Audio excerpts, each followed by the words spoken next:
सर्वांना जय भीम। आज आम्ही बारामती तालुक्यामध्ये आहोत आणि ज्या ठिकाणी अजितदादा पवार यांचा अपघाती मृत्यू झाला असं सांगितलं जात होतं, त्या अपघाताने हा जो विमान आहे हा रनवे बाजूला आहे आणि इथे आल्यानंतर इथून दिसतं तिथे त्याचा मन पडलं होतं आणि याच ठिकाणी त्याचा दोघांचाही मृत्यू झाला आणि त्याच्यासोबत अजून 4 लोकांचा म्हणजे एकूण 5 लोकांचा झाला। इथे बाजूला ॲम्ब्युलन्स आहे, ज्यावेळी VIP मुवमेंट असते त्यावेळी ते ॲम्ब्युलन्स म्हणा किंवा काही ते नसतं, पण जसं सांगितलं जातं की धुके आले किंवा बाजूला रनवे वेगळा दिसला असेल, तसं बाजूला काहीच रनवे वगैरे हा प्रकार नाही आहे। इतका मोठा रनवे आहे, प्रत्येकाने या ठिकाणी येऊन पाहिलं पाहिजे, तर त्यांना कळेल की ज्या टीव्हीच्या बातम्या सांगितलं जात आहे रनवेच्या बाबतीमध्ये किंवा दुसरा रनवे दिसत होता ती बातमी चुकीची आहे। इथं आल्यानंतर प्रत्यक्ष तुम्हाला कळेल की इलेक्ट्रॉनिक मीडिया कसं चुकीच्या बातम्या लावतात। तिथं फक्त एकच रनवे आहे, तो इतका मोठा आहे आणि कुठलाही प्लेन आलं तर तो सरळ इथे उतरू शकतो। त्याच्यामुळे नक्की काय प्रकार झाला, दादांचा अपघाती मृत्यू झालेला आहे की षडयंत्र करून त्याचा जीव घेतलेला आहे, पण त्यांच्यासोबत अनेक 4 लोकांचा जीव गेलेला आहे, त्यांच्या कुटुंबही उद्ध्वस्त झालेलं आहे। त्याच्यामुळे दादांना न्याय मिळाला पाहिजे आणि ते राज्याचे उपमुख्यमंत्री होते। ह्या देशामध्ये असेच अगर गोपीनाथ मुंडेजी होते किंवा अनेक मोठे नेते देशामध्ये असे अपघाती मृत्यूमध्ये गेलेले आहेत, त्यांची आजपर्यंत चौकशी चालू आहे, चौकशीचा अहवाल जगासमोर आलेला नाही।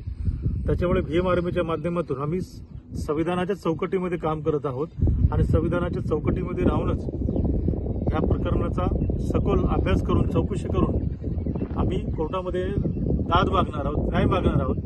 त्याच्यामुळे भीम आर्मी ही सामाजिक संघटना असून एक अभ्यासू संघटना आहे आणि आपल्या राज्याच्या मुख्यमंत्र्यांसोबत काय घडलं, जसं रोहित पवार जे आज लढत आहेत, अभ्यासू मुद्दे मांडत आहेत, आमचा त्यांना पाठिंबा आहे। जो ह्या अपघाती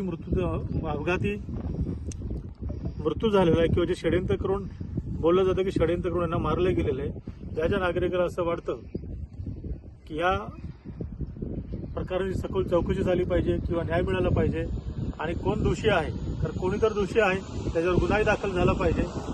त्याच्यामुळे आम्ही बारामती तालुका पोलीस ठाण्यामध्ये निवेदनही दिलेलं आहे, CIDनं निवेदन दिलेलं आहे, ग्रामीण SP पुण्याचे आयुक्त यांनाही निवेदन दिलेलं आहे आणि ह्या पुढे ज्या ठिकाणी निवेदन देण्याची गरज आहे किंवा कोर्टामध्ये जाण्याची गरज आहे आम्ही त्या ठिकाणी जाणार आहोत।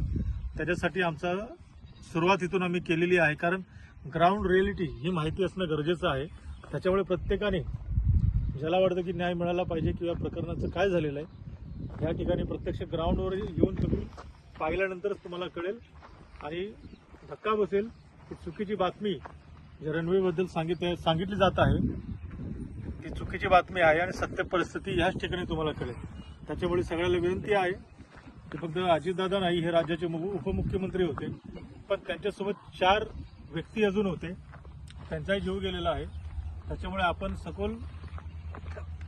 लढणारे कार्यकर्ते आहोत आणि प्रत्येकाला न्याय देण्याच्या भूमिकेत काम करत असतो। त्याच्यामुळे याही प्रकरणामध्ये न्याय मिळाला पाहिजे आणि जे आरोपी असतील तर त्यांना शिक्षा मिळाली पाहिजे। विमानाचा मालक देशाच्या बाहेर एन्जॉय करतोय, पिकनिक करतोय, दारू पार्टी करतोय, त्याच्यामुळे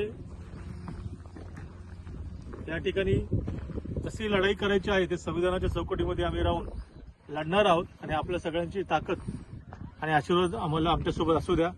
लढाई मोठी आहे, कदाचित आमचाही जीव या प्रकरणामध्ये कोणी घेण्याचा प्रयत्न करू शकतो। जय भीम, जय भारत। राज्यातील महत्त्वाच्या आणि आपल्या भागातील ताज्या बातम्या पाहण्यासाठी आजच आमच्या विश्व 24 न्यूज चॅनलला YouTubeवर सबस्क्राईब करा आणि बेल आयकॉन प्रेस करा।